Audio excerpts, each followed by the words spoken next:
mulai pikirkan tentang kerohanian dengan cara yang benar. Saudara hidup merana bukan karena kesulitan ekonomi atau kesulitan kesehatan atau kesulitan karena ada COVID dan lain-lain. Saudara dan saya sulit dan merana karena dosa. Dosa lebih menakutkan dari miskin. Dosa lebih menakutkan dari sakit. Dosa lebih menakutkan dari sekarat. Karena dosa membuat kita terpisah dari Tuhan selama-lamanya. Dan itulah kita.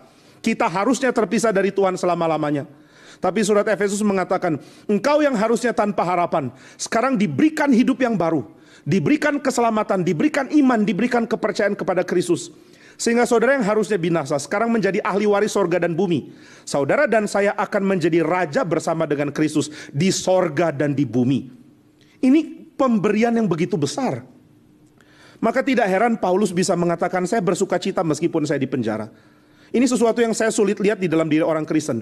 Ketika dikatakan ada sukacita, haleluya sukacita. Kenapa sukacita? Baru naik gaji. Haleluya sukacita. Kenapa? Baru dapat deal bisnis. Haleluya sukacita. Kenapa? Karena baru dapat anak atau dapat rumah baru atau apapun. Tapi Paulus bilang, saya bersukacita di dalam penjara. Kenapa dia bersukacita di dalam penjara? Saudara tahu, orang yang di dalam penjara kehilangan hartanya, kehilangan kebebasannya, kehilangan nama baiknya, dan mungkin akan mati dibunuh, diberikan hukuman mati. Tapi Paulus mengatakan, saya bersukacita. Kenapa engkau bersukacita, Paulus? Karena dia tahu siapa dia, dan dia tahu apa yang Tuhan berikan di dalam cinta kasih-Nya. Dan inilah yang harusnya kita pahami tentang doktrin predestinasi.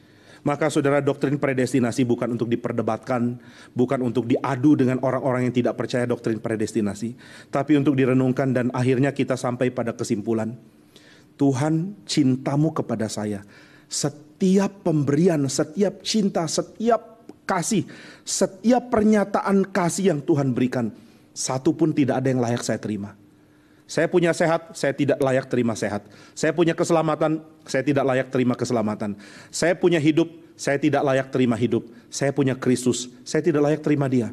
Saya punya pengharapan menerima janji yang besar dari Tuhan. Saya tidak punya hak untuk mendapatkan pengharapan dan janji indah dari Tuhan. Tidak ada apapun saja yang saya boleh nikmati di dalam Tuhan yang berhak saya terima. Saya orang berdosa harusnya menerima murka Tuhan. Tapi saudara sekalian, surat Efesus menyatakan hal yang indah ini.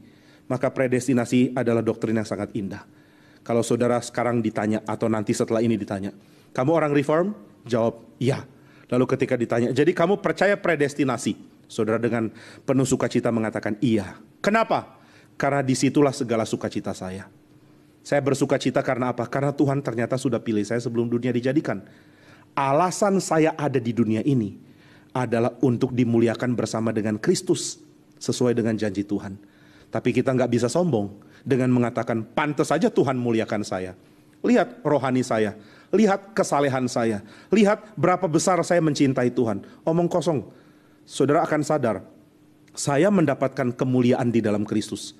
Tuhan akan permuliakan Kristus, memberikan Dia tahta raja di sorga dan di bumi. Seluruh karya Tuhan di bumi dan di sorga disatukan di dalam Dia. Dan surat Efesus mengatakan, kamu orang percaya akan bersama dengan Kristus menerima ini. Saudara dan saya akan terima apa yang cuma Yesus layak dapat. Kenapa kita bisa terima juga? Predestinasi mengingatkan kepada kita, karena cinta kasih Tuhan yang besar. Adakah hal yang saya layak dapat? Tidak ada sama sekali. Mirip dengan yang Martin Luther katakan di akhir hidupnya. Dia mengatakan, inilah kebenaran, kita semua cuma pengemis, tapi Tuhan berikan segalanya. Saudara, gak ada pengemis yang merasa hidupnya akan menjadi, atau gak ada pengemis yang merasa hidupnya berat karena kurang uang. Pengemis mengatakan kurang uang itu memang hidup. Bagian dari hidup saya adalah kurang uang. Gak ada pengemis komplain, kenapa ya saya gak bisa punya mobil. Pengemis mengatakan saya memang sudah terbiasa dengan gak punya mobil. Hidup saya memang begini, saya gak punya rumah. Kalau kehujanan saya akan mati, hampir mati kena hujan. Saya kedinginan, saya gak punya pakaian yang cukup, saya tidak punya tempat tidur. Dan pengemis akan mengatakan inilah saya. Saya tidak berhak atas apapun, inilah saya. Tapi saudara, ketika pengemis itu dapat pemberian, dia akan mengatakan apa yang didapatkan ini tidak layak saya terima. Sayang sekali kita tidak berlaku sebagai pengemis. Seringkali kita berlaku sebagai yang berhak mendapatkan. Saya berhak dapat kaya. Saya berhak dapat sehat. Saya berhak dapat tenang hidupnya. Saya berhak dapat stabilitas. Saya berhak dapat ketentraman. Dan itu yang membuat kita sulit menghargai anugerah Tuhan. Begitu ketenangan digoncang sedikit, seluruh iman hilang. Begitu ketentraman digoncang sedikit, kita merasa aku tidak layak diperlakukan ini. Kenapa Tuhan perlakukan seperti ini? Maka saudara, mari belajar dari doktrin predestinasi. Aku cuma pengemis, dan pengemis tidak akan komplain keadaannya. Pengemis cuma bisa bersyukur kalau ada hal-hal yang Tuhan tambahkan sebagai anugerah. Saudara dan saya ditambahkan hal terlalu besar. Alkitab mengatakan saudara dan saya dapat Roh Kudus dan dapat Kristus. Dua pribadi Allah. Apalagi yang kurang? Apalagi yang kurang? Maka kita bisa berseru bersama dengan orang-orang saleh sepanjang sejarah. Tuhan, Engkau itu cukup bagi saya. Ambil apapun tapi jangan ambil dirimu. Mari belajar bicara itu. Ambil apapun tapi jangan ambil dirimu. Jangan tinggalkan saya. Apapun yang saya punya Tuhan mau ambil, silakan. Tapi Tuhan jangan tinggalkan saya. Itu doa orang-orang suci. Dan Alkitab mengatakan di dalam surat Efesus mengenai doktrin predestinasi ini. Tuhan gak mungkin tinggalkan engkau. Tuhan tidak akan pernah lakukan itu karena engkau ada oleh karena cinta kasih Tuhan.